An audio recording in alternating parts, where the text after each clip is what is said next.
Bueno, menos mal que no entramos en más detalles de lo que dijo el pastor Roscancia. No quiero saber más detalles acerca de eso, pero es un privilegio estar con ustedes esta mañana. Es por la gracia de Dios que estamos aquí juntos. Obviamente yo estoy aquí por la gracia de Dios. Ayer me llevaron a comer a un restaurante mexicano y comí por primera vez en mi vida, no sé si lo estoy pronunciando bien, pero chapulines y escamoles. Y bueno, mi esposa, después de que lo comí, se lo conté en la noche, estaba alborotada.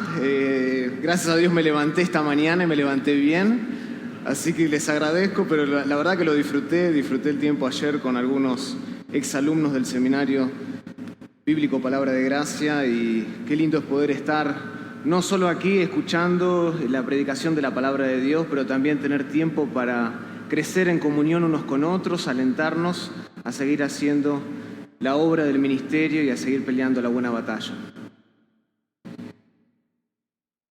Me quiero remontar al 25 de mayo esta mañana, el 25 de mayo del año 2020. Ese día quedará registrado en los libros de la historia para siempre. No sé si lo recuerdan, ese fue el día en que George Floyd, un negro de 46 años de edad, fue detenido por utilizar presuntamente un billete falso en una tienda de Minneapolis, en los Estados Unidos.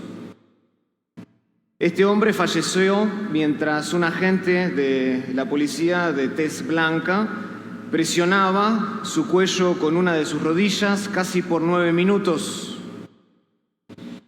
Las últimas palabras de Floyd fueron: "No puedo respirar. No puedo respirar". Y a partir de ese momento hubo alrededor de 8.000 protestas en más de 2.500 ciudades a lo largo de todos los Estados Unidos por un periodo de 4 meses.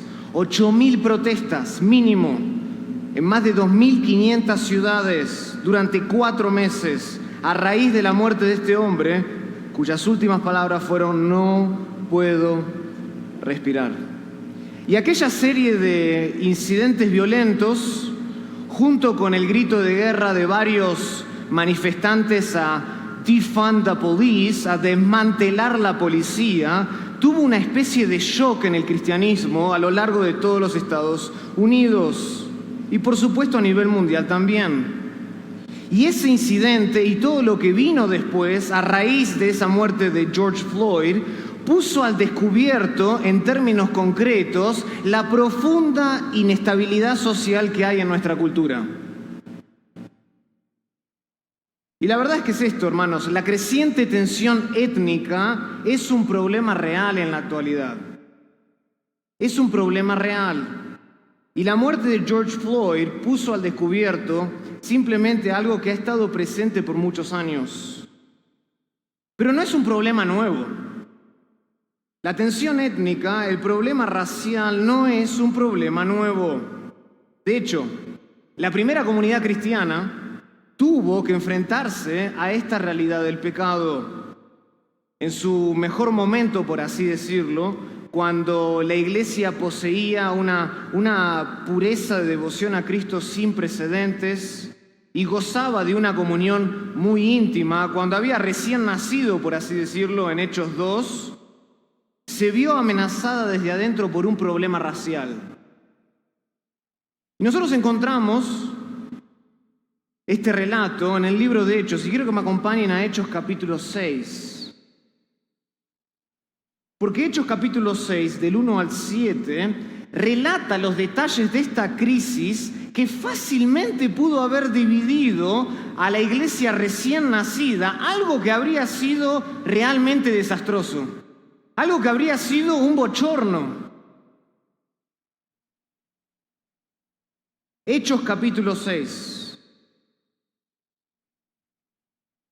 Y vamos a leer este pasaje del 1 al 7 porque aquí en este pasaje hay varios elementos que se destacan a lo largo que lo vamos leyendo y que nos ayudan a entender cuál debería ser nuestro nuestra respuesta al problema racial que sufre la comunidad, que sufre la sociedad. ¿Cuál debería ser la respuesta apropiada? ¿Cómo debería pensar el cristiano en términos concretos cuando hay problemas raciales? Hechos capítulo 6, versículo 1 dice así: en aquellos días, como creciera el número de los discípulos, hubo murmuración de los griegos contra los hebreos, de que las viudas de aquellos eran desatendidas en la distribución diaria. Entonces los 12 convocaron a la multitud de los discípulos y dijeron: no es justo que nosotros dejemos la palabra de Dios para servir a las mesas. Buscad pues, hermanos, de entre vosotros a 7 varones de buen testimonio, llenos del Espíritu Santo y de sabiduría, a quienes encarguemos de este trabajo. Pero nosotros persistiremos en la oración y en el ministerio de la palabra.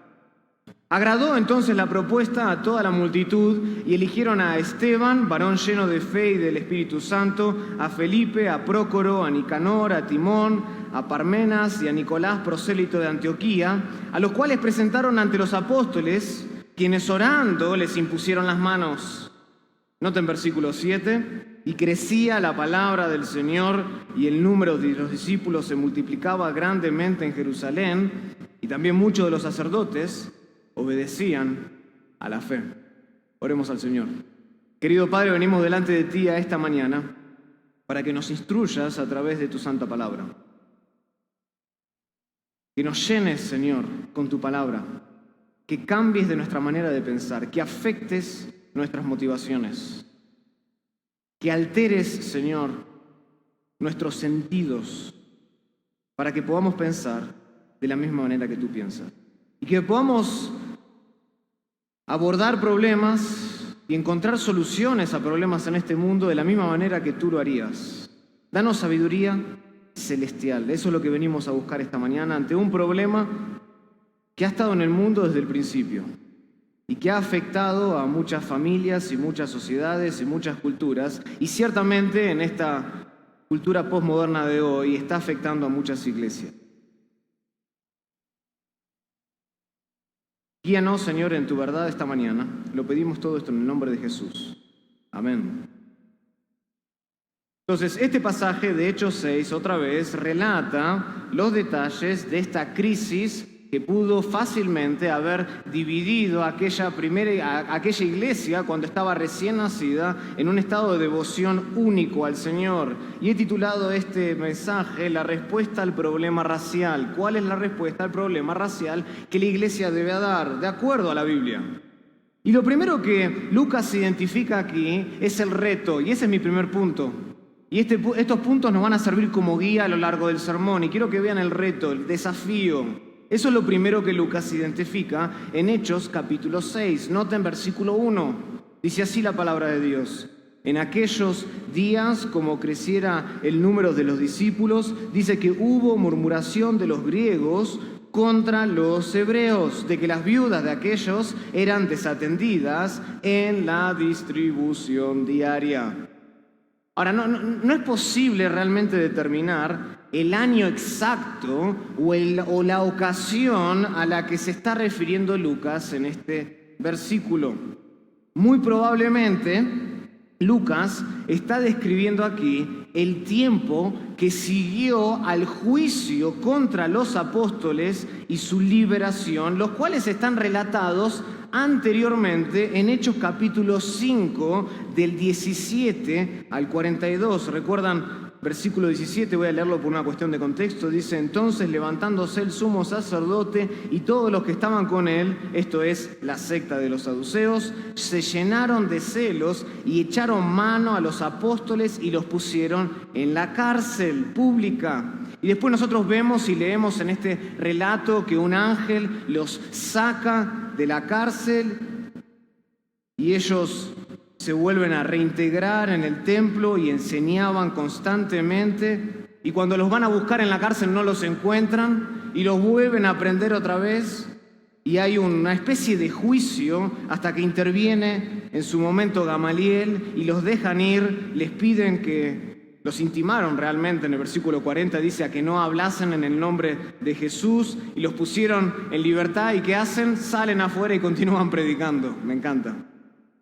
Y probablemente Lucas está describiendo el momento después de eso, que siguió al juicio contra los apóstoles y su liberación descritos en el capítulo anterior, pero no estamos seguros de cuánto tiempo pasó entre el capítulo 5, versículo 42 y el 6:1. No sabemos la ocasión exacta.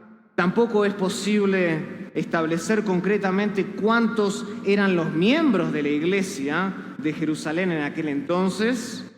La mayoría de los comentaristas, de los académicos, estiman que había en la iglesia en Jerusalén entre 10.000 a 20.000 personas aproximadamente. ¿Se pueden imaginar eso? 10.000 a 20.000 personas aproximadamente. ¿Cómo sabemos eso? Bueno, acompáñenme, por ejemplo, a Hechos capítulo 2. Hechos capítulo 2. Aquí nace la iglesia en Hechos capítulo 2 con la venida del Espíritu Santo. Pedro da su primer discurso, que está arraigado en el Antiguo Testamento, cita varios pasajes de la Biblia. Y noten que en consecuencia, como resultado de la predicación expositiva de Pedro, dice versículo 41 que así que los que recibieron su palabra fueron bautizados y se añadieron aquel día como, ¿cuántas personas? 3.000. 3.000 personas. Impresionante el resultado que tuvo la predicación de la palabra. Noten más adelante en el capítulo 4,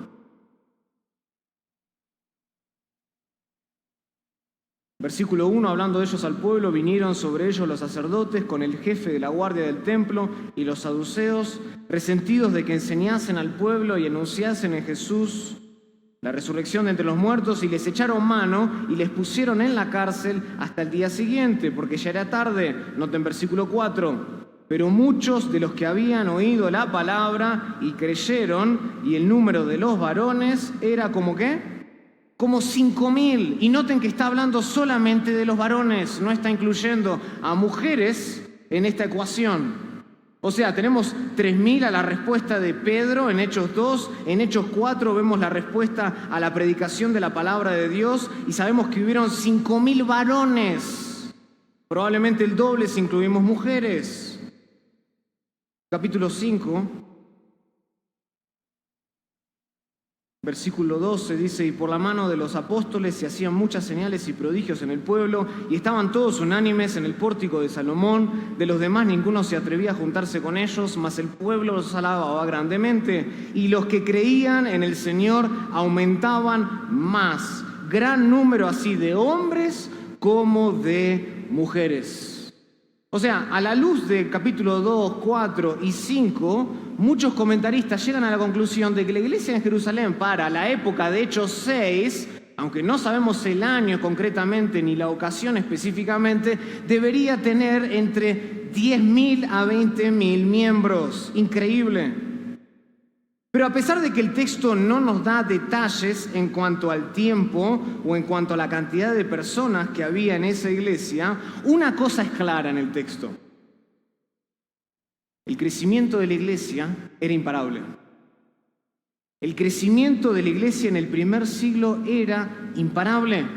Su membresía aumentaba a pasos agigantados como resultado de la predicación de la palabra de Dios. Lo hemos visto en Hechos 2, 4 y 5. Cada vez que habla de la cantidad de personas que se añadían, menciona la predicación de la palabra. Y noten simplemente aquí al final del capítulo 5, dice: y todos los días en el templo, versículo 42, y por las casas no cesaban de enseñar y de predicar a Jesucristo.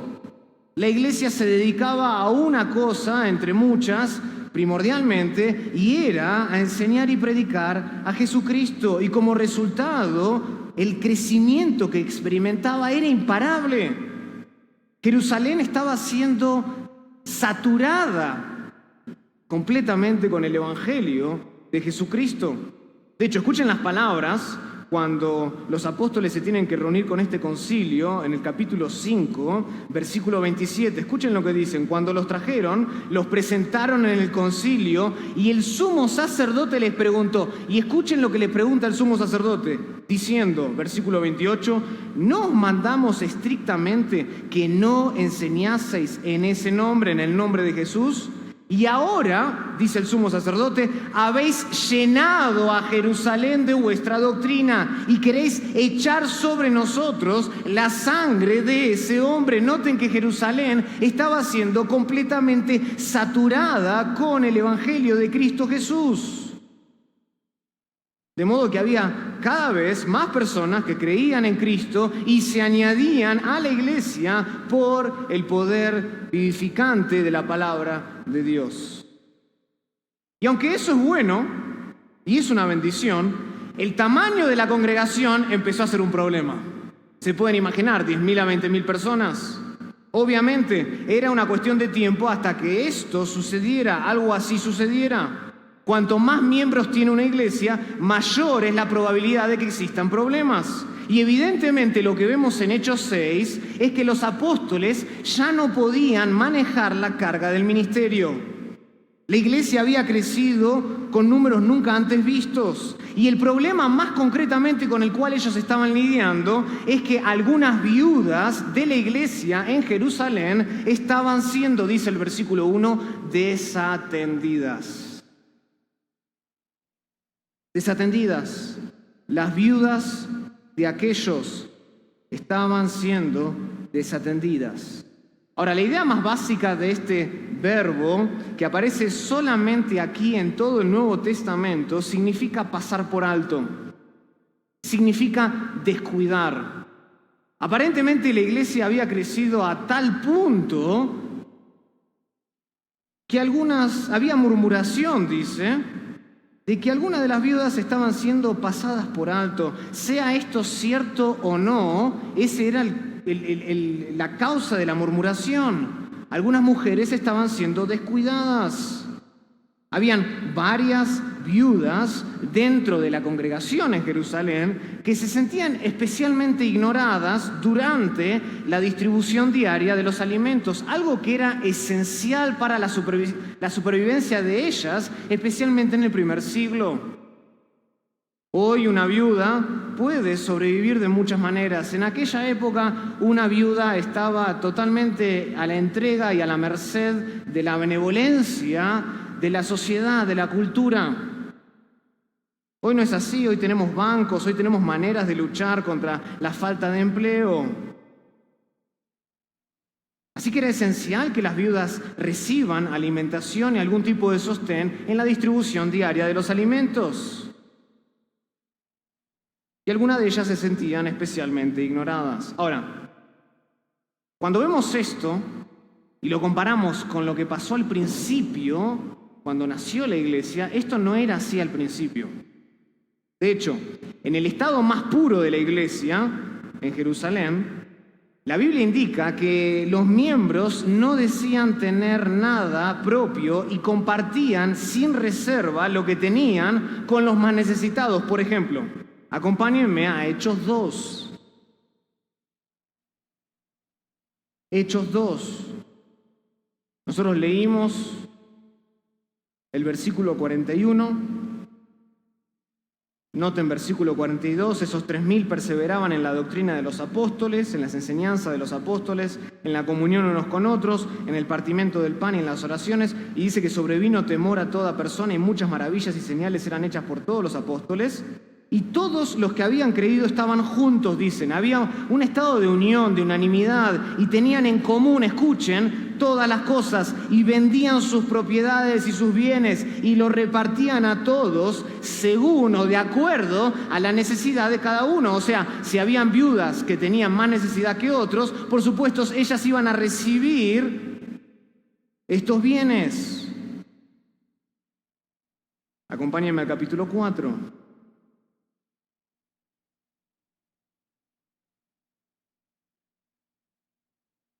Capítulo 4. Dice el versículo 32. Y la multitud de los que habían creído era de un corazón y de una alma. Noten otra vez el énfasis de Lucas. Y ninguno decía ser suyo propio nada de lo que poseía, sino que tenían todas las cosas en común. Y con gran poder los apóstoles daban testimonio de la resurrección del Señor Jesús, y abundante gracia era sobre todos ellos. Así que no había entre ellos ningún necesitado, dice capítulo 4.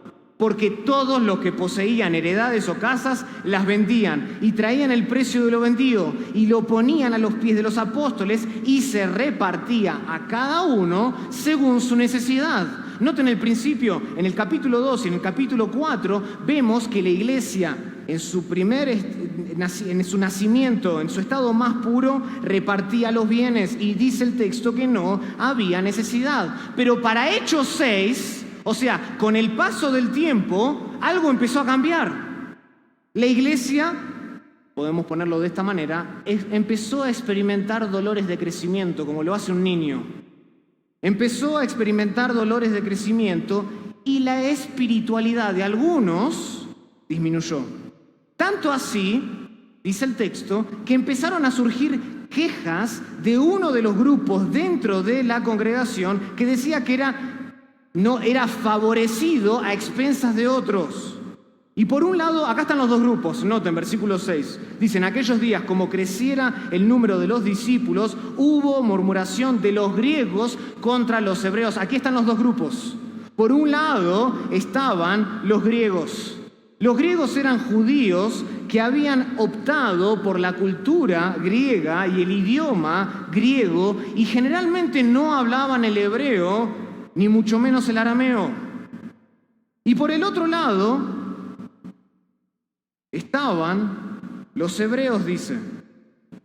Los hebreos eran judíos residentes de la ciudad de Jerusalén que hablaban arameo y algunos incluso entendían bien el hebreo. Ahora, muchos de los judíos que aquí se denominan como griegos eran personas de edad avanzada, que ya deseaban volver a la ciudad de Jerusalén para pasar los últimos días en la tierra prometida.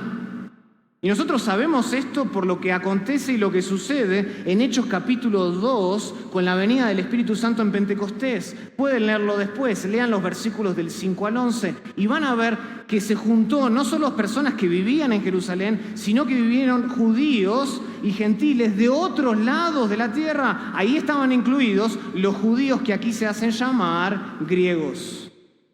Judíos que habían adoptado una cultura griega, que habían vivido casi toda su vida en el exterior y que ahora querían vivir el final de sus días nuevamente en Jerusalén. Y como estos judíos, estos griegos, habían sido criados, fuera de Israel y habían absorbido elementos de la cultura griega que los rodeaba, a menudo eran considerados por los hebreos como israelitas de segunda clase. Como israelitas de segunda clase. No son realmente lo que somos nosotros. Los que nos quedamos en la ciudad somos los verdaderos israelitas. Los que se fueron y se adaptaron y se amoldaron a la cultura griega, son de segunda clase. Y por lo visto, algo de esta hostilidad racial, social y cultural se trasladó eventualmente a la iglesia de Jerusalén. Ya existía esto afuera de la iglesia, pero eventualmente esto se metió dentro de la iglesia. Y este fue el entorno que dio lugar a la queja y al reto que sigue presentándonos batalla hoy. Hermanos, la creciente tensión étnica es una amenaza real en la práctica y la iglesia no hace ningún bien en ignorarla, en esconderla debajo del tapete. Este problema es un problema potencialmente divisivo que debe ser abordado enseguida por el liderazgo de cada iglesia. Nosotros no podemos permitir que nuestras diferencias sociales, culturales y llámenlas raciales nos influyan más que nuestra unidad en Cristo. Pablo habla acerca de esto en Efesios 2 del 13 al 16, pueden anotarlo y verlo después, donde dice que Cristo ha pasado a ser nuestra paz, que de los dos ha hecho uno. Somos uno en Cristo y nosotros no podemos permitir como iglesia que estas divisiones sociales, diferencias culturales y tensiones raciales se entrometan en la iglesia y sean ignoradas por los líderes de la iglesia. No, deben ser abordadas enseguida por el liderazgo, porque Cristo es nuestra paz. Cristo es nuestra paz y a paz nos ha llamado Dios. Ahora, reconociendo la legitimidad de la queja, reconociendo el poder que tenía esta amenaza social, cultural y racial para destruir a esa congregación del primer siglo, noten que los apóstoles se dieron a la tarea de encontrar una solución al problema. Y aquí Lucas nos introduce a la respuesta, y ese es mi segundo punto. La respuesta, vimos el reto, quiero que veamos ahora la respuesta. Los apóstoles se toman en serio este problema, no lo esconden, no le hacen la vista gorda, sino que se toman y se dan a la tarea de encontrar una solución al problema. Y dice el versículo 2 que entonces, a raíz de la murmuración que había entre estos dos grupos, los 12 convocaron a la multitud de los discípulos y dijeron que no es justo que nosotros dejemos la palabra de Dios para servir a las mesas. Versículo 3. Buscad pues, hermanos, de entre vosotros a 7 varones de buen testimonio, llenos del Espíritu Santo y de sabiduría, a quienes encarguemos este trabajo, y nosotros persistiremos en la oración y en el ministerio de la palabra. Noten lo que nos dice el relato de Lucas. Inmediatamente al escuchar la murmuración, ¿qué hicieron? Los líderes de la iglesia, los apóstoles, tomaron cartas en el asunto y convocaron a una reunión de iglesia. Y es muy probable que no todos los miembros hayan estado presentes en esa reunión, porque de ser así, la reunión habría sido interminable, con entre 10.000 a 20.000 personas. ¿Se pueden imaginar eso? Si nosotros con 100 personas no nos podemos poner de acuerdo muchas veces, imagínense entre 10.000 a 20.000. Probablemente no todos los miembros hayan estado presentes, pero más allá de eso, es de notar que para los apóstoles este problema social, cultural y racial era un problema de carácter espiritual. Ellos observaron y se dieron cuenta que más allá de ser un problema cultural, social y racial, en la base, en el fundamento, era un problema de carácter espiritual. En el fondo, este problema era una cuestión ética, era una cuestión moral. Por esta razón, dicen los 12, señalan lo siguiente. Ellos dicen que no es justo. Ellos dicen, no es justo que dejemos de atender la palabra de Dios para participar en la distribución diaria. Con esto ellos no estaban diciendo que ocuparse de servir personalmente los alimentos fuera un trabajo indigno. Como así tampoco ellos creían que hacer ese y estar a cargo de ese ministerio en la iglesia tenga poco valor espiritual. Eso no es lo que ellos están queriendo decir con no es justo para nosotros. Tanto la palabra, la predicación de la palabra de Dios, como servir a las mesas, son ministerios importantes en la iglesia. Pero los apóstoles habían sido puestos en la iglesia para persistir en dos cosas: en la oración y en la predicación de la palabra. Ellos habían sido puestos por Dios, constituidos como líderes de la iglesia, para hacer esas dos cosas: orar y enseñar. Nosotros sabemos esto no solamente por el versículo 4 que dice nosotros persistiremos en la oración y en el ministerio de la palabra. Noten también otros pasajes de Hechos que hablan acerca de esto. Por ejemplo, Hechos capítulo 1.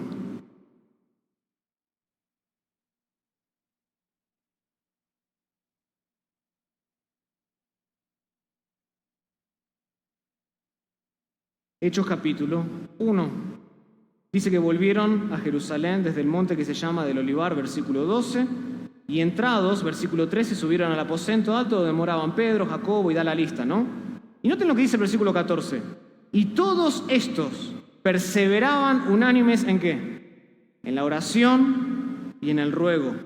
En la oración y en el ruego. Capítulo 4, versículo 24. Y ellos, habiendo oído, alzaron unánimes la voz a Dios y dijeron: soberano Señor. Noten que se entregan a la oración. La enseñanza es el otro elemento indispensable para el líder. Capítulo 5, versículo 20.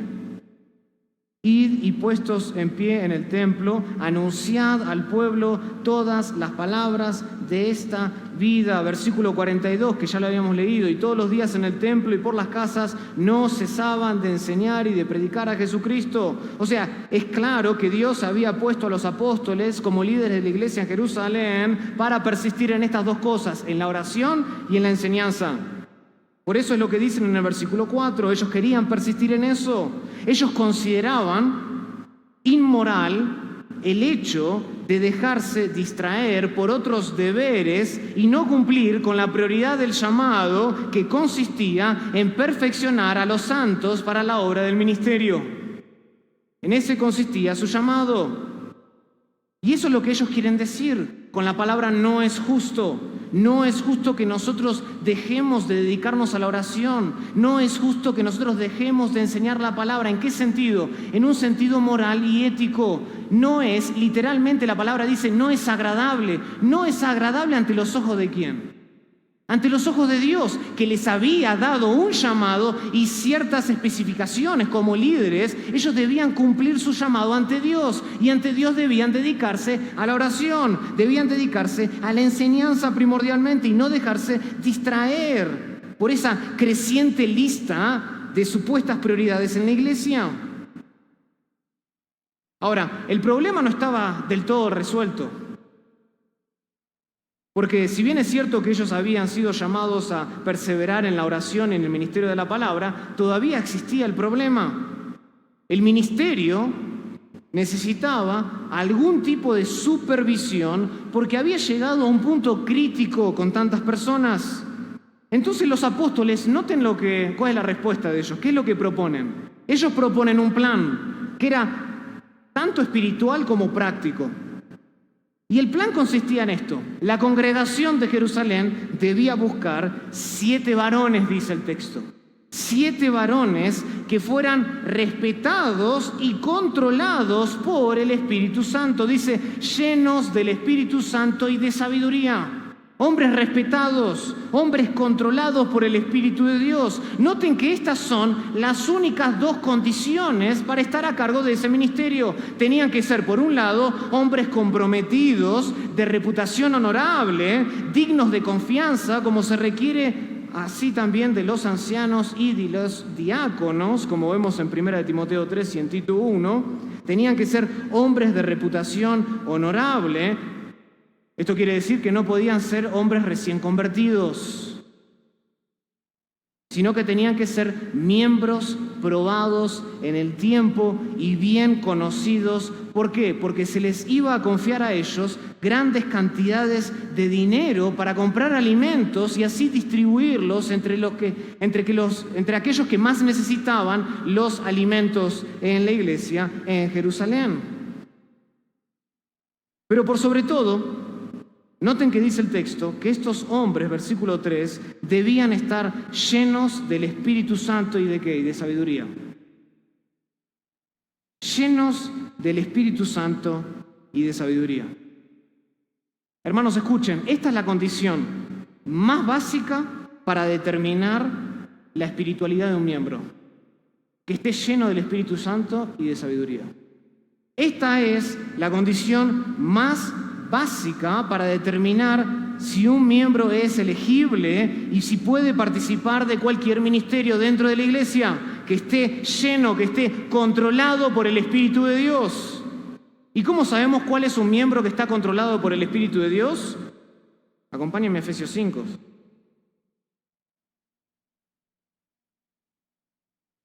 Efesios 5. Versículo 15, mirad pues con diligencia cómo andéis, no como necios, sino como sabios. Anden con sabiduría, aprovechando bien el tiempo, porque los días son malos. Por tanto, no seáis insensatos, sino entendidos de cuál sea la voluntad del Señor. No os embriaguéis con vino, en lo cual hay disolución, antes bien sed llenos del Espíritu. ¿Cómo sabemos que alguien es sabio, que está andando y controlado por el Espíritu Santo? Porque versículo 19 habla con salmos, con himnos y cánticos espirituales, canta y alaba al Señor en vuestros corazones, da siempre gracias a Dios por todo en el nombre de nuestro Señor Jesucristo y se somete uno a otro en el temor de Dios. Esa es la condición más básica para determinar la espiritualidad de un miembro y si puede participar de cualquier ministerio dentro de la iglesia. O sea, noten que los apóstoles en el primer siglo buscan que los que estén a cargo de ese ministerio no sean meros asistentes de la iglesia, sino que querían miembros comprometidos, hombres de Dios con evidente plenitud del Espíritu en todas las áreas de su vida, que sea reconocible incluso o especialmente por toda la congregación. Y aunque aparentemente este ministerio era muy práctico, es decir, distribuir comida, los apóstoles lo consideraban a este ministerio como un trabajo espiritual. Como un trabajo espiritual. ¿Cómo sabemos eso? Noten versículo 5, dice que agradó la propuesta a toda la multitud de los miembros que estaban congregados en esa reunión y eligieron entonces a Esteban, varón lleno ¿de qué? De fe y del Espíritu. Les pareció bien el plan y ellos concebían que era de carácter espiritual, más allá de ser algo práctico. A Felipe, a Prócoro, a Nicanor, a Timón, a Pármenas, a Nicolás, prosélito de Antioquía, a los cuales presentaron ante los apóstoles, quienes orando les impusieron las manos. Es decir, la iglesia en aquel entonces no buscó a hombres con capacidades matemáticas para distribuir la comida. Ese no fue el criterio. Tampoco se dejaron llevar por la disponibilidad que tenían esos hombres para hacer la obra del ministerio, ni tampoco porque se gozaran de cierta popularidad dentro de la iglesia. La iglesia se fijó más bien en la espiritualidad de estos hombres porque el problema, al fin de cuentas, no era un problema cultural, no era un problema social, no era un problema racial. Al final del día, este era un problema espiritual que demandaba una respuesta espiritual. Y para eso había que buscar líderes espirituales. ¿Y saben cuál es nuestro problema hoy? Es que buscamos todo menos eso.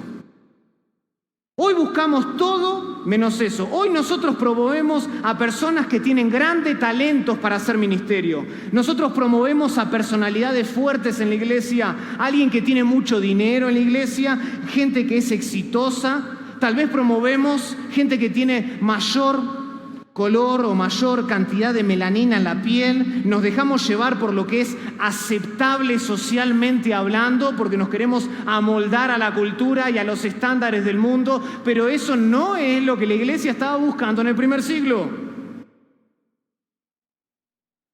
Y hoy la iglesia prefiere responder culturalmente a las tensiones raciales, de manera que muchas personas son seleccionadas por razones equivocadas. Y son puestas para llevar y ejercer el liderazgo con un criterio equivocado. Yo recuerdo cuando en el año 2018, Matt Chandler, pastor de The Village Church en Texas y director ejecutivo del ministerio Acts 29, Hechos 29, que es una conglomeración, una red de iglesias, en el año 2018 recuerdo cuando Matt Chandler afirmó, y escuchen estas palabras, que él prefería emplear a un negro que en la escala del 1 al 10 sea un 7 que a un blanco que sea 8. Es decir, si hay una escala del 1 al 10 que muestra quién está mejor preparado para ser un líder de una congregación, él dice, yo prefiero a alguien que sea un negro 7 que sea un blanco 8. Noten cuál era la prioridad de Chandler. En aquel entonces Chandler estaba buscando a un pastor para una nueva obra en el estado de Texas. Estaban dispuestos a darles un edificio de $11 millones y 2.000 miembros, y él prefería tener a alguien de tez más oscura, que esté menos capacitada, que a un blanco con mayor capacitación y mayor espiritualidad.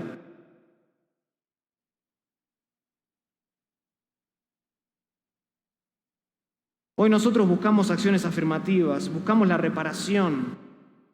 Por razones equivocadas seleccionamos a gente en el ministerio. Y no me sorprende tanto que tantas congregaciones estén espiritualmente muertas, porque los líderes no son los mejores. Los hemos seleccionado por criterios equivocados. Y esas congregaciones que están espiritualmente muertas hoy se han convertido en rehenes de personas completamente inmaduras que ni siquiera saben cuál es la prioridad de la iglesia, que han sido puestas ahí por varios motivos, menos por su espiritualidad. Iglesias, hombres, pastores, busquen líderes que sean llenos del Espíritu Santo y de sabiduría. Que ese es el criterio. Ese es el criterio por el cual nosotros buscamos quién es elegible para hacer la obra del ministerio o no.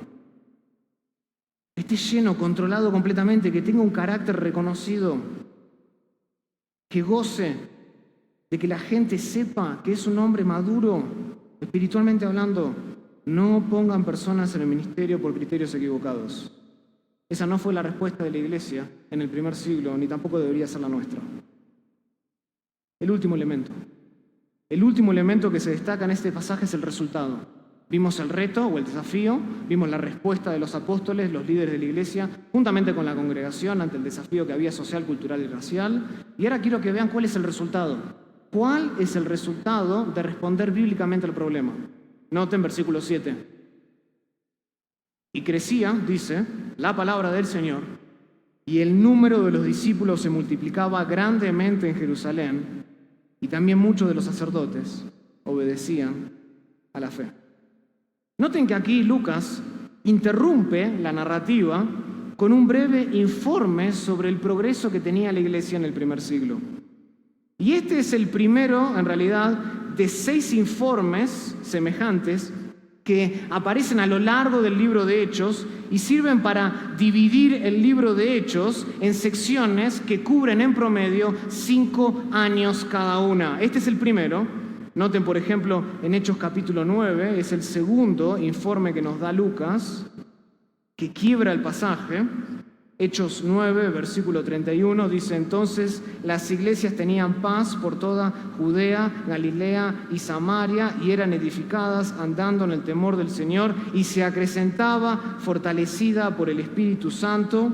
Hechos capítulo 12, versículo 24, pero la palabra del Señor crecía y se multiplicaba. Hechos capítulo 16, versículo 5. Así que las iglesias eran confirmadas en la fe y aumentaba en número cada día.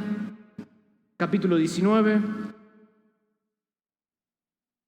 versículo 20.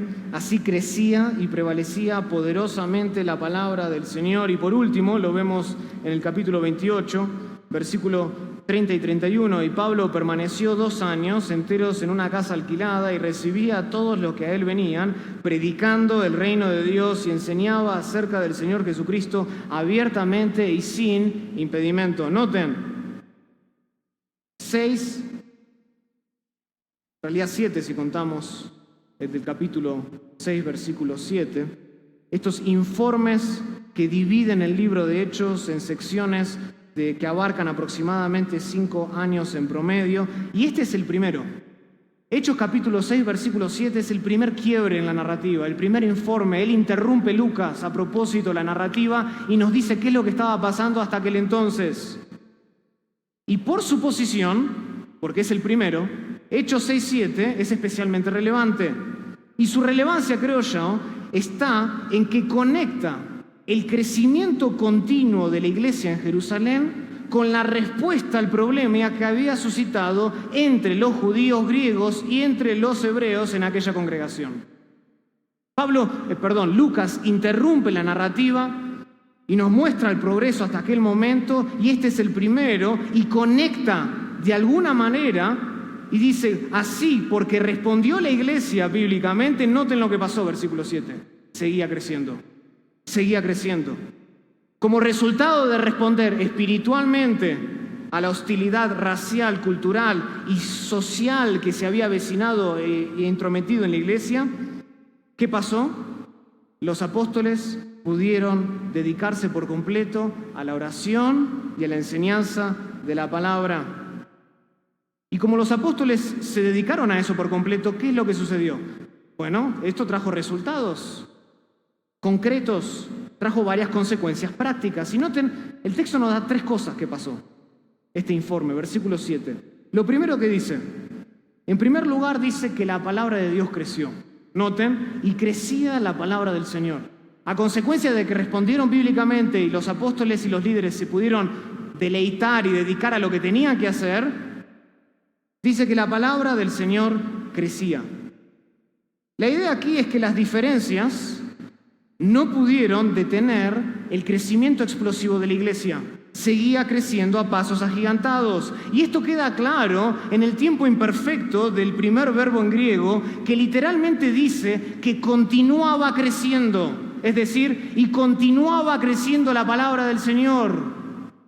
El problema en Hechos 6.1 no detuvo el crecimiento explosivo que la iglesia venía experimentando desde Hechos 2, 3, 4 y 5. Como se respondió bíblicamente y ahora los apóstoles se podían dedicar a lo que tenían que dedicar, continuaba creciendo la palabra. ¿Qué significa eso?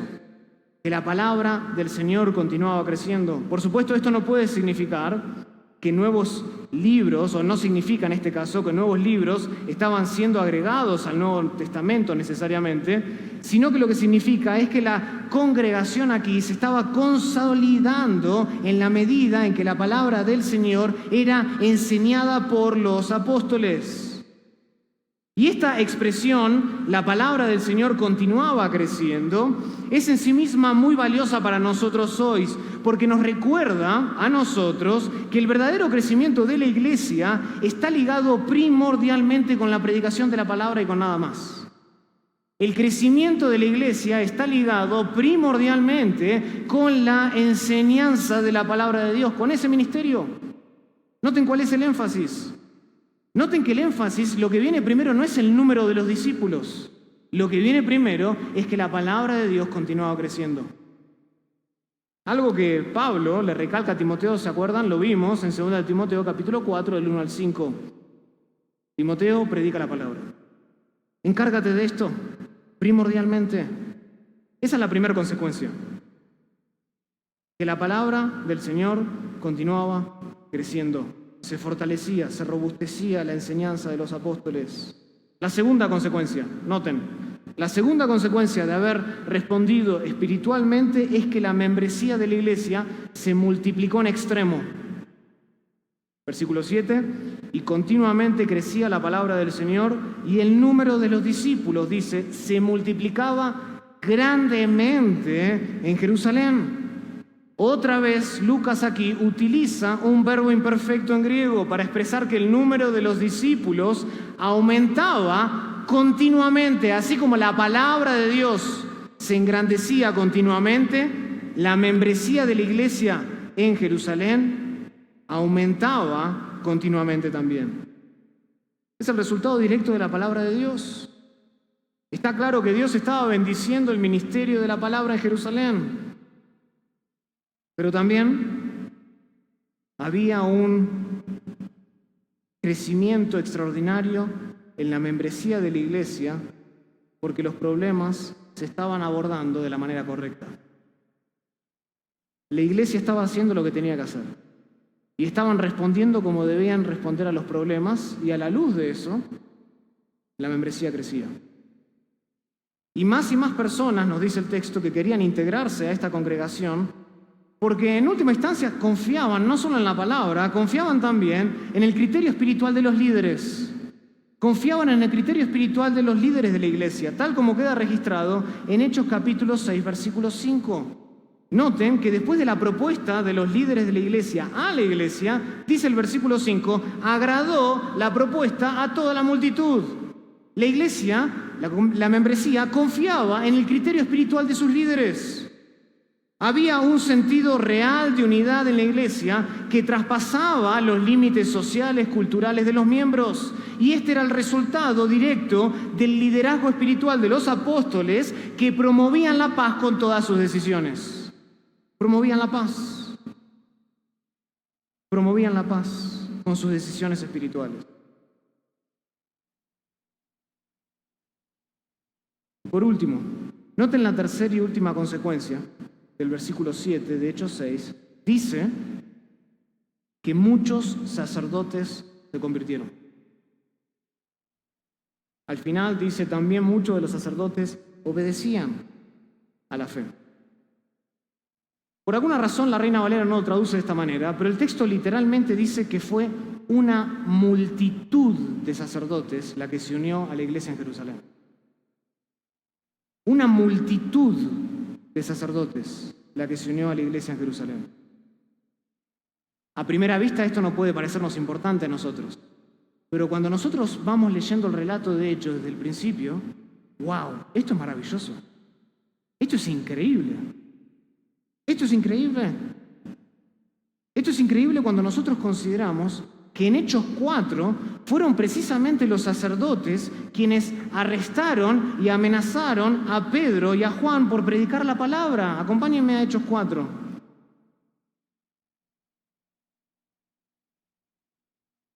Versículo 1. Dice que hablando ellos al pueblo, vinieron sobre ellos ¿quiénes? Los sacerdotes, con el jefe de la guardia del templo y los saduceos, resentidos de que enseñasen al pueblo y anunciasen en Jesús la resurrección de entre los muertos. Y ellos les echaron mano y los pusieron en la cárcel hasta el día siguiente, porque ya era tarde. Versículo 6, vemos que el sumo sacerdote Anás, Caifás, Juan y Alejandro y todos los que eran de la familia de los sumos sacerdotes estaban involucrados. Versículo 17. Sin embargo, para que no se divulgue más entre el pueblo, amenacémosle, dijeron ellos, para que no hablen de aquí en adelante a hombre alguno de este nombre, y llamándolos, ¿quiénes? Los sacerdotes, les intimaron que en ninguna manera hablasen ni enseñasen en el nombre de Jesús. Y vemos que en el versículo 21 no solo los intiman a no hablar, en el versículo 21 esos sacerdotes que los pusieron en guardia en el templo y que los pusieron en la cárcel, dice el versículo 21, ellos entonces después los amenazaron y les soltaron, no hallando en ningún modo de castigarles por causa del pueblo, porque todos glorificaban a Dios por lo que se había hecho, ya que el hombre en quien se había hecho este milagro de sanidad tenía más de 40 años. Ahora es increíble cuando consideramos entonces que dice que una multitud ya para Hechos 6 se estaba uniendo a la congregación de Jerusalén. Porque anteriormente muchos de ellos habían endurecido su corazón al Evangelio de Cristo y se oponían con vehemencia a la predicación de la palabra en contra de la iglesia. Pero dice el texto, según Lucas, que algo empezó a suceder entre los sacerdotes. Y eventualmente muchos, una multitud creyeron en Dios para salvación. Un gran número de sacerdotes fueron alcanzados y fueron persuadidos por el Evangelio de Cristo. ¿Y saben qué? Dios usó a la iglesia en Jerusalén porque mantuvo la prioridad de la palabra como la prioridad de su ministerio. Y esa iglesia no le dio lugar a lo secundario. No trató de amoldarse a la cultura, a responder culturalmente, socialmente a la cultura, a los problemas de la iglesia. Y por ende, porque mantuvo a la palabra de Dios como la prioridad de su ministerio, dice el texto que muchas vidas fueron transformadas, incluso la de los más rebeldes como los sacerdotes en aquel tiempo. Ellos fueron alcanzados por el Evangelio de Cristo, porque la iglesia se dedicó a hacer lo que tenía que hacer. No se enredó en asuntos periferales ni respondió a los problemas culturalmente. Y hermano, esto nos enseña mucho a nosotros hoy. Porque tenemos problemas en la iglesia, ¿o no? Tenemos, claro que sí. No hay iglesia perfecta en este lado de la eternidad. Tenemos problemas y muchos. Y nuestro llamado no es a responder socialmente, culturalmente, racialmente, ni pensar en ese criterio, sino espiritualmente. Y mantener la prioridad, nuestra prioridad en el ministerio. Y esa es la respuesta. La respuesta al problema racial, la respuesta al problema social, la respuesta al problema cultural es abordarlos espiritualmente. Esa es la respuesta, es tan simple como eso. En las palabras del predicador H.B. Charles se dice, la iglesia debe ser la iglesia. Me encanta. Con tan solo una simple frase, él establece la prioridad de nosotros. La iglesia debe ser la iglesia. La iglesia no se convierte en un conglomerado de ayuda social. La iglesia debe ser la iglesia y debe responder espiritualmente. Nosotros no podemos tratar de ser algo que no somos. Y hoy, lamentablemente, asumimos más las causas sociales que las causas eclesiológicas.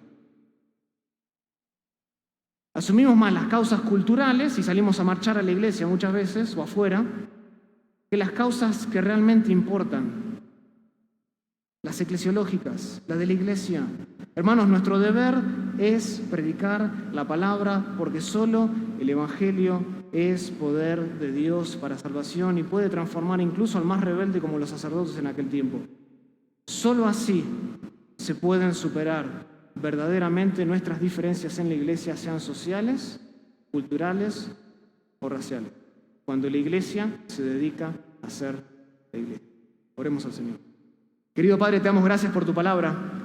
Este relato maravilloso nos enseña, Señor, que la iglesia sufre y padece de muchos desafíos y retos, y si la iglesia del primer siglo los padeció, ¿cuánto más nosotros hoy?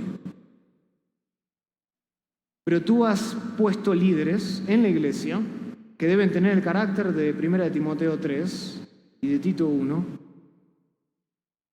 para que traten con estos retos y estos desafíos de manera espiritual. Padre, protege aquí a los pastores de no comprometer su integridad en el ministerio al hacer algo secundario primario en la iglesia. Y tratar de asumir causas sociales, culturales, en nombre de amoldarlos al posmodernismo de hoy. Ninguna de esas respuestas traerá una solución eterna a los problemas y a los desafíos de la iglesia. Solo cuando la iglesia se dedica a ser la iglesia, es que la iglesia crece en la santidad de tu palabra, crece en la membresía de la iglesia, e incluso las personas más rebeldes pueden ser alcanzadas para la gloria de tu nombre. Permite aquí, Señor, que hombres se levanten con este compromiso a tu palabra, que se dediquen a hacer la tarea del ministerio, que consiste primordialmente de dos cosas: de orar por la grey y de enseñarle a la grey tu palabra. Eso es suficiente, eso basta, es todo lo que necesitamos para la vida y la piedad. De eso se trata el ministerio. Levanta hombres que sigan entrenándose, que sigan buscando tu santidad en el púlpito, en la consejería privada, exaltándote a través de tu palabra. Y resguarda, Señor, a los líderes aquí que lo están haciendo, pero que están siendo tentados incluso por la congregación, a dejar de dedicarse a lo que realmente vale la pena, que es la palabra de Dios. Te pedimos todo esto en el nombre de Jesús. Amén.